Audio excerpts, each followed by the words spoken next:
Hi everyone. अब बात करने वाले हैं लारावेल के अंदर कंपोनेंट्स के बारे में। सबसे पहले बताऊंगा कंपोनेंट्स होते क्या हैं, कैसे इनको बनाते हैं, कैसे इनको यूज और रीयूज कर सकते हैं, कैसे कंपोनेंट्स के अंदर डेटा पास कर सकते हैं, एग्जांपल्स देखेंगे कंपोनेंट के, और लास्ट में कुछ इंटरव्यू क्वेश्चन भी डिस्कस करने वाले हैं। ये हमारी लारावेल 11 की प्लेलिस्ट है जो आपकी डेफिनेटली हेल्प करने वाली है लारावेल के प्रोजेक्ट में, जॉब में, इंटरव्यूज के अंदर। लिंक मैंने डिस्क्रिप्शन बॉक्स में डाल दिया है, पूरी प्लेलिस्ट देखना आराम से बैठ के, डेफिनेटली आपको हर जगह पे काफी हेल्प मिलेगी। ऑलराइट, अब हमारे पहले क्वेश्चन की तरफ चलते हैं कि कंपोनेंट्स होते क्या हैं। देखो, सिंपली कंपोनेंट एक पीस ऑफ कोड होता है जिसको हम लोग बार बार यूज कर सकते हैं, या फिर आप कह सकते हो कि जिसको हम लोग रीयूज कर सकते हैं हमारे प्रोजेक्ट के अंदर। मैं आपको कुछ एग्जांपल भी देके बताऊंगा, बट पहले आप ये समझ सकते हो कि जैसे एक फंक्शन होता है ना, अगर हम लोग एक नॉर्मल प्रोग्रामिंग लैंग्वेज की बात करें, सी प्लस प्लस PHP जावा, तो उसके अंदर अगर हमारा एक कोड बार बार रीयूज होता है तो क्या करते हैं, उसे एक फंक्शन बना लेते हैं, देन उस फंक्शन को हम लोग बार बार कॉल करते हैं। इसी तरीके से अगर लारावेल के अंदर आपका कोई कोड है जो बार बार रीयूज हो रहा है, तो आप लोग क्या कर सकते हो, उसका एक कंपोनेंट बना सकते हो एंड देन उसको बार बार रीयूज कर सकते हो। हाँ, एक चीज ये मैं आपको बता देता हूं, ऐसा नहीं है कि एक कंपोनेंट को बनाने के बाद आपको बस उसको सेम पेज के अंदर यूज कर पाओगे। आप उसको सेम पेज के अंदर भी रीयूज कर सकते हो और किसी दूसरे वाले पेज यानी कि दूसरी फाइल के अंदर भी रीयूज कर सकते हो। सो कहने का मतलब ये है कि पूरे प्रोजेक्ट के अंदर अगर आपने एक कंपोनेंट बना लिया तो उसको आप लोग कहीं पे भी यूज कर सकते हो। हाँ, और जो कंपोनेंट वाला कॉन्सेप्ट है ना, ऐसा नहीं है कि बस ये लारावेल के अंदर ही है। अगर आप लोग रिएक्ट की बात करो, एंगुलर की बात करो, व्यू की बात करो, इवन और भी बहुत सारे फ्रेमवर्क्स होते हैं जहां पे कंपोनेंट वाला फीचर होता है। एक क्वेश्चन आप मेरे से डेफिनेटली पूछ सकते हो यहां पे कि एक फंक्शन के अंदर भी वही चीज करते हैं, कोड लिखते हैं और उसको बार बार रीयूज कर सकते हैं। कंपोनेंट के अंदर भी वही करते हैं कि एक हम लोग कोड लिखते हैं उसको बार बार रीयूज कर सकते हैं। तो दोनों के अंदर फर्क क्या होता है, एक चीज तो मैं आपको पहले बता देता हूं। जो फंक्शन वाला कॉन्सेप्ट होता है ना, वो हर एक प्रोग्रामिंग लैंग्वेज के अंदर होता है। जो प्रोग्रामिंग वाला कॉन्सेप्ट होता है, फ्रेमवर्क वाला कॉन्सेप्ट नहीं होता। सेकंड चीज, फंक्शन के अंदर हम लोग एक स्पेसिफिक कोड ही लिखते हैं। मान लो PHP के अंदर एक फंक्शन बना रहे हो तो उसके अंदर PHP का कोड ही मिलेगा आपको। अगर जावा के अंदर बना रहे हो तो जावा का कोड ही मिलेगा। बट कंपोनेंट के अंदर ना आपको उस प्रोग्रामिंग लैंग्वेज के साथ साथ UI का कोड भी मिलेगा। जैसे कि अगर मैं लारावेल के अंदर एक कंपोनेंट बनाता हूं तो उसके अंदर आप लोग PHP का कोड तो ऑब्वियसली लारावेल PHP के अंदर लिखे होते हैं, वो कोड मिलेगा। HTML का कोड, JS का कोड, CSS का कोड, सारा कोड लिख सकते हो। यानी कि पूरे अपने आप में वो एक छोटी सी UI बना के आपको दे सकता है। ठीक है जी, अब आपको कंपोनेंट समझ में आ गया कि एक पीस ऑफ कोड होता है जिसको हम लोग बार बार रीयूज कर सकते हैं, सेम फाइल के अंदर भी, डिफरेंट फाइल्स के अंदर भी, और ये कॉन्सेप्ट बहुत सारे और फ्रेमवर्क्स के अंदर भी होता है। राइट, ये सारी चीजें आपको समझ में आ गई। बट कोई एग्जांपल अगर आप पूछो तो मैं आपको बताता हूं। देखो, बहुत बार आप लोगों ने ना एक फॉर्म को सेव करने के बाद मैसेज देखा होगा कि user has been updated, log in successfully, user created successfully. जब भी हम लोग कोई फॉर्म फिल करते हैं उसके बाद में सबमिट करते हैं, तो अगर हमारे पास जो हमें काम करना है, जो हमारा काम हुआ है वो सक्सेसफुली हो गया है, तो उसके ऊपर एक मैसेज आता है। और अगर वो काम सक्सेसफुली नहीं होता है तो हमारे पास एक एरर मैसेज भी आता है कि ये काम प्रॉपरली नहीं हुआ है, इसके अंदर कुछ एरर है। इस तरीके से, राइट, लॉग इन करते टाइम, साइन अप करते टाइम आपने बहुत बार देखा होगा। तो इसी तरीके से उसमें क्या होता है, जो सक्सेस मैसेज आता है, मान लो आप एक जैसे ही सबमिट कर रहे हो एक फॉर्म को, तो तब सक्सेस मैसेज दिखाना है। तो वो सेम सक्सेस मैसेज आपको लॉगिन पे दिखाना है, साइन अप पे दिखाना है, पासवर्ड रिसेट पे दिखाना है, ऐड न्यू यूजर पे दिखाना है, ऐड न्यू प्रोडक्ट के ऊपर दिखाना है। तो सक्सेस मैसेज एक बार है, बट आपका इसका यूज बार बार कर रहे हो। तो इसके दो तरीके हैं, या तो हर एक फॉर्म के साथ ये अलग से सक्सेस मैसेज लिख दो, या फिर एक कॉमन कंपोनेंट बना लो, उसको रीयूज कर लो आप। ठीक है, तो मैं अभी आपको एक सक्सेस वाला मैसेज, एक वार्निंग वाला, एक एरर वाला, ये तीनों चारों एक साथ बना के दिखा देता हूं। पूरे फॉर्म के साथ नहीं दिखाऊंगा, बट बिकॉज वो काफी अलग तरीके से चले जाएंगे हम लोग फॉर्म वगैरह के लिए। बट मैं ये सक्सेस मैसेज कॉमन कंपोनेंट बना के यहाँ पे दिखाता हूं, आपको डेफिनेटली चीजें समझ में आएंगी। ठीक है, अब हम लोग क्या करते हैं, कोड के ऊपर चलते हैं। और जैसे ही मैं कंपोनेंट बनाऊंगा ना, तो इसके अंदर मुझे एक तो मेरा व्यू वाली फाइल बनेगी, यहां पे कंपोनेंट्स वाला एक फोल्डर बनेगा, उसके अंदर एक फाइल बनेगी। एक ऐप के अंदर व्यू नाम से फोल्डर बनेगा, उसके अंदर भी एक फाइल बनेगी। मैं उसके बारे में बताऊंगा डिटेल में, बट एक बार के लिए कंपोनेंट को बना के देखते हैं। सबसे पहले आपको कमांड लिखनी है PHP artisan make colon component, और मैं यहां पे कर देता हूं लेट्स से कि यहां पे मैं बना देता हूं मैसेज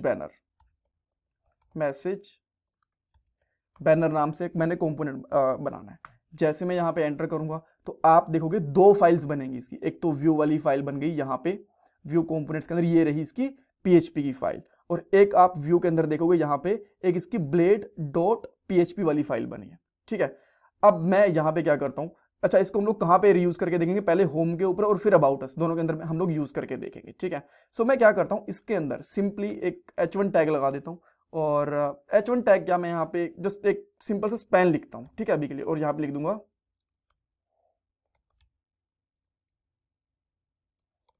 यूजर लॉगिन सक्सेसफुली, ठीक है। इस तरीके से मैंने लिख दिया। आप थोड़ा कलर वलर भी करेंगे यहाँ पे, डोंट वरी, बट मैं आपको दिखाता हूँ। सो ये वाला अगर मैं इसको यूज करना चाहूँ कॉमनली, तो मैं यहाँ पे क्या लिखूंगा, होम के ऊपर जाऊंगा, home dot blade dot PHP, और यहाँ पे इसको इंपोर्ट करने के लिए सबसे पहले मैं यहाँ पे लिखूंगा एक्स, देन स्लैश, देन हम लोग यहाँ पे लिखेंगे मैसेज स्लैश बैनर, बैनर इस तरीके से, देन हम लोग इसको क्लोज कर देंगे यहाँ पे, ठीक है। अब मैंने यहाँ पे इसको यूज कर लिया, और यहाँ पे आके मैं इसको होम को रिफ्रेश करता हूँ। जैसे मैं रिफ्रेश करूंगा तो ये नहीं चला, बिकॉज हमें यहाँ पे पीएचपी का सर्वर स्टार्ट करना है कंपोनेंट बनाने के बाद में, जो कि मैं भूल गया हूँ, राइट। और यहाँ पे आप देख सकते हो यूजर लॉगिन सक्सेसफुली वाला मैसेज मुझे यहाँ पे दिख भी रहा है, बट ये इतना अच्छा नहीं दिख रहा, राइट। तो मैं इसको थोड़ा सा कलरफुल करना चाहता हूँ। कलरफुल के लिए सीएसएस वैसे तो आप कॉमन भी लिख सकते हो, बट अभी के लिए मैं सीएसएस लिख रहा हूँ हमारे होम वाली फाइल के अंदर ही, और यहाँ पे एक स्टाइल दे देता हूँ। स्टाइल के अंदर मैं यहाँ पे लिखता हूँ, एक क्लास बनाऊंगा डॉट सक्सेस, और इसके अंदर मैं यहाँ पे कुछ स्टाइल दे देता हूँ इसका। फॉर एग्जांपल इसका मैं यहाँ पे देता हूँ बैकग्राउंड कलर, देता हूँ लाइट ग्रीन, राइट। और देन इसका मैं यहाँ पे कलर दे देता हूँ लेट्स से ग्रीन, ये दे सकते हैं, राइट।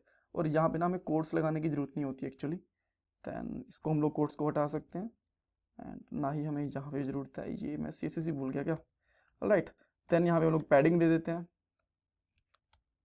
राइट। एंड पैडिंग के अंदर हम लोग क्या करेंगे, सिंपली पैडिंग के अंदर मैं यहाँ पे 3 पिक्सल एंड देन 10 पिक्सल ये देता हूँ। अब ये सक्सेस वाली क्लास है ना, मैं इसको एक बार के लिए यहाँ पे लगाऊंगा, आप देखते जाना, काफ़ी अच्छी चीज़ बनेगी यहाँ पे। देन मैं यहाँ पे लगाता हूँ हमारी सक्सेस वाली क्लास। अब हम लोग इसको रिफ्रेश करके देखेंगे, एंड देन देखो तो थोड़ा सा हमें ग्रीनिश दिख गया है, ठीक है। और अब आप चाहो तो थोड़ा सा इसके अंदर क्या कर सकते हो, बॉर्डर रेडियस दे सकते हैं हम लोग, लेट्स से मैं बॉर्डर रेडियस दे देता हूँ यहाँ पे 2 पिक्सल, राइट। एंड ये भी चल गया क्या, यहाँ पे करते हैं इसका स्टाइल यार, ये बेटर रहेगा, राइट। इसको हटाएंगे यहाँ से, then border radius 2 pixel, and then यहाँ पे इसका जो डिस्प्ले ना, इसको इनलाइन कर देते हैं, इनलाइन ब्लॉक, मार्जिन दे देता हूँ मैं यहाँ पे 10 पिक्सल, ठीक है, ताकि थोड़ा सा मार्जिन भी रहे। और अब मैं इसको उठा के ना यहाँ से रख देता हूँ यहाँ पे, ठीक है जी, ये चल गया। तो अभी आपको थोड़ा सा बेटर दिख रहा होगा, ठीक है। अब एक हमने ये बना दिया, बट ये डायनेमिक नहीं है, अभी स्टैटिक है, ठीक है। स्टैटिक अगर देखा जाए तो मान लो मुझे एक मैसेज यहाँ पे चाहिए, अब एक मैसेज मुझे और नीचे चाहिए, ठीक है। यहाँ पे है यूजर साइन अप सक्सेसफुली, तो यहाँ पे मुझे दोनों मैसेज दिखेंगे, ठीक है, एक यहाँ पे दिख गया, एक यहाँ पे दिख गया। अब सेम मान लो मुझे एक यही मैसेज, ओह सॉरी, ये मैंने यहाँ पे लगा दिया, चलिए मुझे होम के अंदर लगाना था, राइट। सो मैं यहाँ पे एक मैसेज बैनर है एक और बनाता हूँ यहाँ पे, एंड तो देखो यहाँ पे मुझे दो दिख गए यहाँ पे, ठीक है। और अगर मैं इसको रीयूज करना चाहता हूँ फिर से, तो मैं अबाउट वाले के ऊपर भी जाऊँगा, एंड अबाउट वाले के ऊपर मैं इस तरीके से लिखूंगा, तो मुझे यहाँ पे भी अबाउट वाला पेज भी दिखाता हूँ मैं आपको। तो अच्छा, ये मैंने h1 टैग के अंदर ले लिया, इसको ना हम लोग h1 टैग से बाहर निकालते हैं, और जो हम लोगों ने यहाँ पे स्टाइल करा है, ये स्टाइल हम लोग कॉमन बाद में रख लेंगे, बट अभी के लिए हम लोग इस तरीके से करेंगे। तो देखो ये भी प्रॉपरली काम कर रहे हैं, ठीक है। बट ये स्टैटिक है, ये डायनेमिक नहीं है। तो एक आपको ये तो बहुत सिंपल सा तो आइडिया लग गया कि ठीक है, एक कंपोनेंट बना के इसको इस तरीके से हम लोग दिखा सकते हैं। बट अगर इसको थोड़ा डायनेमिक करना हो, डाटा वेटा पास करना हो, तो वो कैसे कर सकते हैं, वो भी कर सकते हैं। जैसे कि मैं अगर इसमें डाटा पास करना चाहता हूँ, जैसे कि मैं यहाँ पे मैसेज भेजना चाहता हूँ, ठीक है, मैंने यहाँ पे करा मैसेज MSG लिख देता हूँ, और यहाँ पे करता हूँ यूजर लॉगिन सक्सेसफुली, ठीक है। और दूसरे के अंदर मैसेज क्या जाएगा, यहाँ पे कर देता हूँ मैसेज, और यहाँ पे करता हूँ, इसको मैं कॉपी पेस्ट कर लेता हूँ, थोड़ा इजी हो जाएगा, और मैं यहाँ पे करता हूँ यूजर साइन अप सक्सेसफुली, ठीक है। और मैं यहाँ पे जैसे आता हूँ तो अब भी तो ये स्टैटिक ही दिख रहा है बिकॉज डाटा पास हुआ, हमने यहाँ पे प्रिंट नहीं करवाया। तो अब इसको यहाँ पे डिस्प्ले करवाने के लिए क्या करना पड़ेगा, ये जो मैसेज है ना, सबसे पहले हमें इसको गेट करना पड़ेगा हमारी PHP वाली फाइल के अंदर। सो आप क्या कर सकते हो, यहाँ पे पब्लिक $MSG या फिर जो भी आपको वेरिएबल का नाम हो वो ले सकते हो, और यहाँ पे कर सकते हो $MSG, और इसके अंदर सिंपली आप यहाँ पे लिखोगे $this MSG equal to $MSG। ठीक है, इनकी मैसेज यहाँ पे आ गया। अब यहाँ पे सेमीकोलन भी लगेगा, और जो मैसेज है ना इसको सिंपली अब यहाँ पे पास, बिकॉज ये हमने क्या करा, यहाँ से पास करा और मैसेज बैनर वाली CSS फाइल के अंदर डाल दिया, और अब ये CSS वाली फाइल से अपने आप यहाँ पे ऑटोमेटिकली आ जाएगा। सिंपली ये स्टैटिक मैसेज हटा के आपको यहाँ पे करना है $MSG। ठीक है, and then okay let me see क्या पंगा हुआ है। आई गेस मुझे लग रहा है कि हम लोगों ने अबाउट वाले पेज से भी कॉल करा है ना, तो वहां से प्रॉब्लम आ रही होगी। तो अबाउट वाले जो था यहाँ पे भी मैं कर देता हूँ सिंपली MSG, और यहाँ पे लिख देता हूँ अबाउट यूजर मैसेज। अभी मैंने जस्ट कुछ भी डमी करा है अभी के लिए, ठीक है। And that was nothing, just cache का कुछ इशू था, अदरवाइज परफेक्टली सही है, इसके अंदर कोई दिक्कत नहीं है, राइट। सो अच्छा, अब आपने देखा कि हम लोगों ने यहाँ से डायनेमिक मैसेज भी पास कर दिया, user login successfully, user sign up successfully, दोनों परफेक्टली चल रहे हैं। ठीक है, अब अगर आप इस क्लास को भी डायनेमिक पास करना चाहते हो, जैसे कि भी आपके पास एक क्लास है, अब आपके पास हो सकता है एरर मैसेज हो सकता है आपके पास सक्सेस मैसेज हो, और भी तो बहुत सारी चीजें हो सकती है ना। सो उस केस के हिसाब से भी आप लोग कर सकते हो। जैसे कि अभी के लिए मेरे पास यहाँ पे मैसेज है सक्सेसफुल दोनों। अब मैं यहाँ पे एक एरर मैसेज भी दिखाना चाहता हूँ, कुछ मैं BR टैग्स लगा देता हूँ यहाँ पे, राइट, इस तरीके से 2-3, एंड देन मान लो मैं यहाँ पे एक एरर मैसेज दिखाना चाहता हूँ, और ये रहेगा लेट्स से कि password not correct, please try again. ठीक है, हमारे पास एक ये मैसेज है। अब आप इसको चाहते हो कि इसको भी इसी वाले मैसेज के अंदर यूज करो, तो आप कैसे कर सकते हो, जैसे हम लोगों ने मैसेज करा ना उसी तरीके से आप लोग चाहो तो एक क्लास को भी डायनेमिक भेज सकते हो। ठीक है, सो जैसे कि मैं इसके अंदर जो मेरी क्लास है उसको डायनेमिकली भेजता हूं। सबसे पहले यहाँ पे मेरी क्लास रहेगी सक्सेस, ठीक है, और यहाँ पे मेरी क्लास रहेगी सक्सेस, और अभी के लिए एक बार के लिए मैं यहाँ पे भी मेरी क्लास है उसको सक्सेस ही भेज देता हूँ। ठीक है, बाद में इसको चेंज करूंगा यहाँ पे, बट डोंट वरी, अभी के लिए ये ऐसे ठीक है। सो अब जब हम लोग ब्लेड वाले के ऊपर चले गए ना, तो यहाँ पे मुझे क्लास भी देनी है। ठीक है, सो देन यहाँ पे हम लोगों ने क्लास लगा रखी है स्टैटिक्स सक्सेस। तो सबसे पहले यहाँ की PHP वाली फाइल के अंदर आएंगे, और यहाँ पे पब्लिक एक और लेंगे $क्लास, इस तरीके से। ठीक है, देन इसके अंदर एक और मैसेज आएगा, बिकॉज हमने यहाँ पे दो चीजें पास करी है ना, एक तो मैसेज एक क्लास। तो मैसेज हमने पहले निकाल लिया था, अब $क्लास भी निकालेंगे, और यहाँ पे लिखेंगे $this, then class equal to class $class. ठीक है, ये आ गई। अब इस $क्लास को हम लोग हमारे बैनर के ऊपर यूज करेंगे। सिंपली कैसे, इस तरीके से डबल कर्ली ब्रेसेस लगाओ और यहाँ पे लगा दो $क्लास। अभी भी ये परफेक्टली काम करेगा, देखो परफेक्टली काम कर रहा है नीचे भी। अब मैं नीचे क्या करता हूं, जो थर्ड वाली मेरी क्लास है ना, यहाँ पे सेकंड वाली क्लास है, इसको मैं कर देता हूं एरर, बिकॉज ये तो एरर वाली क्लास है ना यहाँ पे। ठीक है, अब जैसे मैं यहाँ पे एरर वाली क्लास लगाऊंगा, अभी आप देखोगे कि यहाँ पे जो क्लास आई है वो कौन सी आई है, एरर, और ऊपर कौन सी आई है, सक्सेस। क्लास तो ठीक है, बट कलर वाला प्रॉपर नहीं है, तो मैं इसका बैकग्राउंड कलर कर देता हूँ रेड, और रेड थोड़ा सा मैं लाइट कर दूंगा। ठीक है, इस तरीके से, एंड देन अगेन यहाँ पे कलर जो होगा ये रेड कर दूंगा। सो इस तरीके से मैं दो चीजें इसके अंदर चेंज कर देता हूँ, बाकी सारी मेरी चीजें एक बार के लिए ठीक है, सेम छोड़ देते हैं। ठीक है, तो अब आप यहाँ पे चेक करोगे कि हमारे पास ये आ गया। सो अब पॉइंट ये है कहने का कि अगर मैं इसको थोड़ा सा यहाँ से हटा देता हूँ, अगर मैं यहाँ से एक के अंदर भेजता हूँ यहाँ पे सक्सेस, ठीक है, तो मुझे यहाँ पे ग्रीन कलर का मैसेज दिखेगा, जैसे कि आप यहाँ पे देख पा रहे हो। अगर इसके अंदर भेज देता हूँ एरर, तो मुझे यहाँ पे किस कलर का दिखेगा, रेड कलर का। अब आपको सेम इसी तरीके से वार्निंग भी बनानी है, मान लो एक बार के लिए, तो सिंपली आप लोग क्या कर सकते हो, यहां से वार्निंग कर लो। ठीक है, और वार्निंग यहां से पास कर देंगे हम लोग वार्निंग वाली क्लास। बट अभी के लिए वार्निंग वाली क्लास का मैं स्टाइल थोड़ा चेंज करता हूं। यहाँ पे चेक करो, क्लास में हमें वार्निंग आ गई, बट कलर मैं यहाँ पे कर देता हूँ येलो, ऑरेंज कर देते हैं, ऑरेंज थोड़ा ज़्यादा लगता है वो, ठीक है। सो इसके अंदर मैं क्या करता हूँ, थोड़ा सा इसको लाइट कर देता हूँ, यहाँ तक ले आऊँगा एंड देन यहाँ पे भी कर दूंगा ऑरेंज इस तरीके से, ठीक है।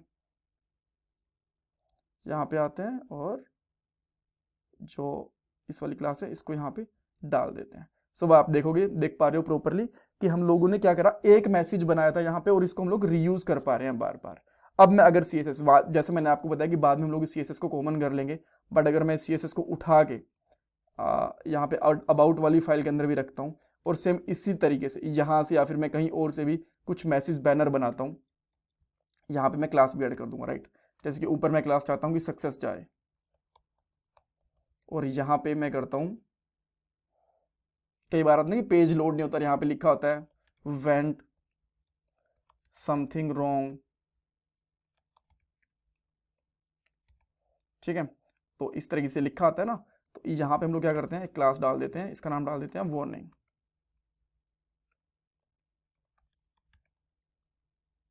क्या हुआ, वार्निंग की स्पेलिंग में टाइपो आ गया, ओके, ये अब नहीं आएगा, राइट। सो ये भी प्रॉपरली काम कर रही है। अगर मैं यहाँ से करता हूँ तो यहाँ से भी देखो वेंट समथिंग रॉन्ग इस तरीके से आ गया। सो ऐसे आप लोग मैसेज बना सकते हो और इन मैसेजेस को क्या कहते हैं, बार बार रीयूज कर सकते हो। ऐसे बटन्स वगैरह, जो एक स्पेसिफिक बटन होता है या फिर कोई एक छोटी सी फंक्शनैलिटी होती है जो सेम फंक्शनैलिटी बार बार दिखती है ना, जैसे कि लॉगिन वाली चीज़ हम लोग 5-6 बार बना देते हैं, कहीं ऊपर हेडर में, कहीं नीचे, कहीं डायलॉग बॉक्स के अंदर, तो वो ऐसी सारी चीज़ें आप लोग इस तरीके से कंपोनेंट्स के अंदर बना सकते हो। Thank you so much. इसमें कुछ कंफ्यूजन है, कुछ डाउट है, मुझे कमेंट सेक्शन के अंदर पूछ सकते हैं। प्लीज़ चैनल को सब्सक्राइब करना, वीडियो को लाइक करना बिल्कुल मत भूलना। ये आपके लिए फ्री ऑफ कॉस्ट है, बट इससे मुझे बहुत वैल्यू मिलती है और ये मेरा पेटीएम का डोनेशन नंबर है। Thanks guys, thanks for watching this part.